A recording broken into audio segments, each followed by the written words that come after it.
Today I spent my time making this valve. Now, the valve is going to be one of the tasks in my game, and I wanted to make sure that it was a nicely detailed model instead of just being a purely blocky design.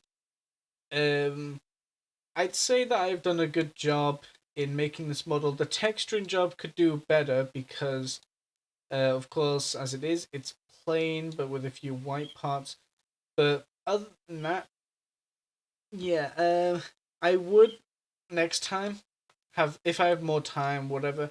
I would just go ahead and model these corner sections and a whole shaft end of the valve because it's still kind of plain.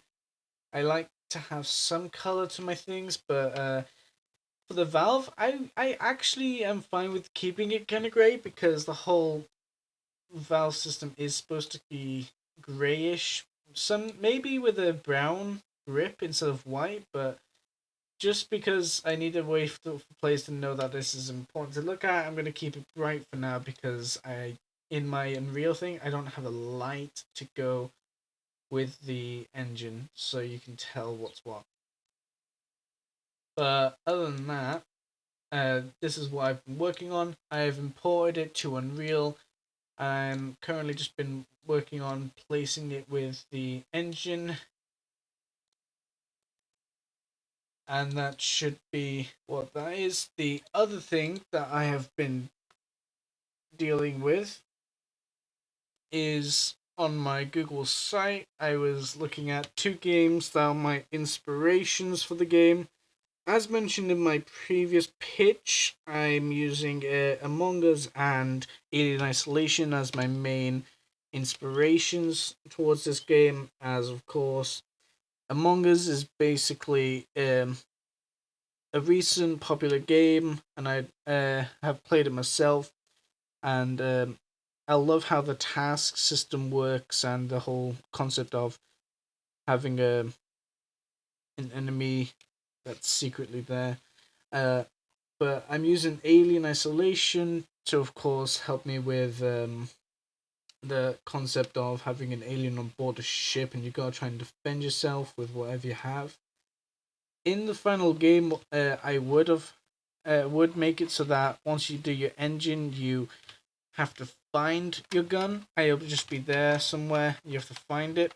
That would be a lot better than just having your gun from the start as it is right now. But for now, it's fine to just keep the gun with you because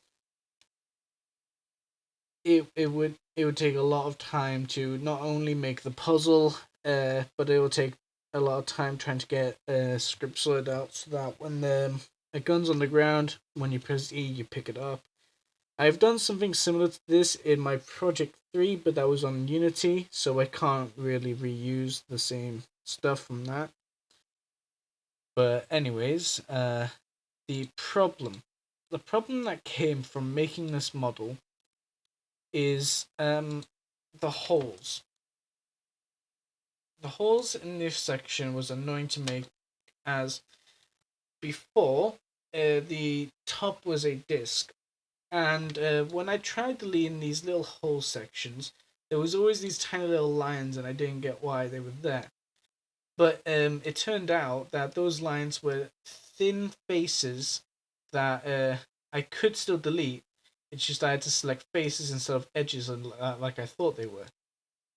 I do not understand why those were there in the first place, so I don't know what I'd do next time if it were to happen again. But of course, the only option I can say is that I would just go ahead and delete the faces again, just like I did here.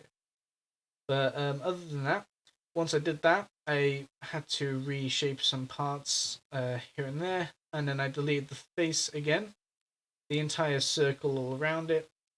And what I did then was I grabbed the edges of these parts and connected to the edges of these parts, filled the holes, and I filled the edges of this around too, and that was the valve problem solved. And yeah, I wouldn't say that there was anything else challenging with this model besides, of course, the hole. I'd still say that I've done a really good job at designing this model because it looks like Valve. It looks the way I wanted it to, instead of it looking like just a plain old disc inside that you just grip onto like a frisbee. But I don't want that. I would want it to look like an actual valve. So I'm glad it worked out the way I did. The only things I believe I can work on now is the gauge, which is towards the valve, which in game it would like move the arrow upwards. I'll probably work on that. But other than that, I don't have anything else important when it comes to modeling besides the hand lever. And if I have enough time, I'll probably do one more model, which is that button task, but I'm not sure. If I can't get it done in time, then it will be the valve and the hand lever that will be done. And I will hopefully have tasks done for them at the end of this project.